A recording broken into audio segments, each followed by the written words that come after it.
Do you know what environmental racism is? No, I don't know what the heck that is. So what do you think environmental racism is? I guess it's like when people are racist to their environment. So what do you think environmental racism is? I think it's probably like when somebody is being racist just because somebody of where somebody is, or like where they live, or yeah. Do you know that this is one of the most polluted creeks in San Francisco? Well, I didn't know it was one of the most polluted. How do you feel about that? Like they were supposed to clean up, but they never really did it. How do I feel about it? It's pretty bad. Do you think it's fair that this is the most, down here, this is the most polluted part of Islais Creek, and it's more polluted than Portola or Glen Park? No, it's not fair actually. Yeah, it kind of seemed not to want to get to cleaning areas where it's like low income, or you know, where not the rich stay, or you know they sort of like don't care. You know, it's not fair at all. Do you think it's unfair that this part of Islais Creek is more polluted than the part in the Portola or Glen Park? It's in the back of my mind. Do you come to this part of the creek a lot? Time to time. So what do you think about the pollution here in Islais Creek? I mean, I don't think about it too much just because cities in general are always really polluted and disgusting.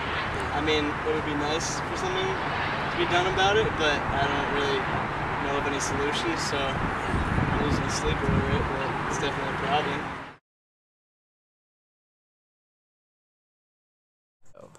How's the community affected by the pollution in Islais Creek? So I can't really say from a scientific point of view or a sociological point of view how the water pollution is affecting different communities along the creek. From my own experience over the last 3 years working with my students in the area, there are some obvious trends. We do see similar trends in water pollution in both areas. Glen Park Canyon tends to have better water than Islais Landing. Part of that is due to the factories and a lot of the industry found around Islais Landing.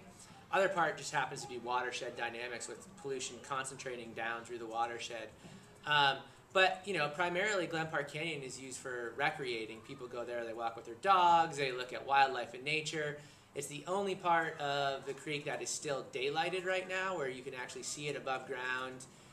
The macroinvertebrate diversity is much higher in Glen Park Canyon than by the Landing, although that's not, you can't really compare them perfectly because one of the habitats is an estuary habitat, or it's got some salt water in it.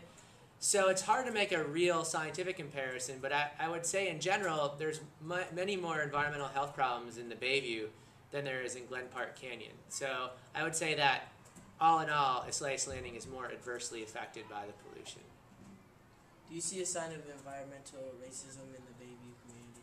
Yeah, so building off that last question, the fact that there are more people of color living down in the Bayview than there are around Glen Park Canyon, and the fact that there is more industry, such as the sewage treatment facilities down there, and more industrial pollution, that is a sign of environmental racism, in that there tends to be a high correlation between high areas of pollution and communities of color, whereas you tend to find more access to open space and less polluted water in areas that tend to be, you know, higher socioeconomic white class, or higher socioeconomic and white. And you know, the other places where that doesn't really hold up is, you know, in the east around coal mining communities where you have low-income white families that experience a lot of watershed pollution from the mining industry. But in our area, it tends to hold up. And so I would say that there's definitely environmental racism and environmental classism as well.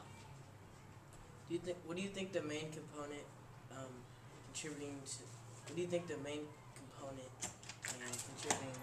pollution is?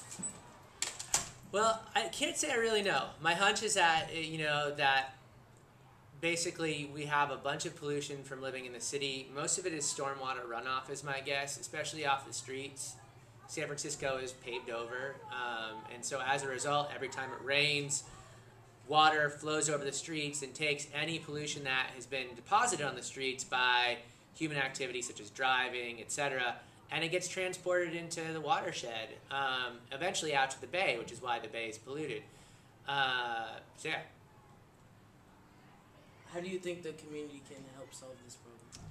Well, I think, like any environmental problem, it works best from the ground up. So I think people need to get involved and really talk to people in power. I think you can only go so far by getting people to work together and do things to actually clean up the area. You always are going to have to clean up trash. You always are going to have to monitor the water, and you always are going to have to make sure that the area stays clean. That's part of the public's job. But there needs to be a group of people that actually work with politicians and people in power to create larger policy change, to daylight the creek, to clean it up, and things like that. So you need to work in both areas, I think. Thank you. What would I be willing to do? I don't have no problem with if there's a program or something like to volunteer some hours on the weekend or so. Yeah, I have no problem with doing that. Actually, I'll be looking forward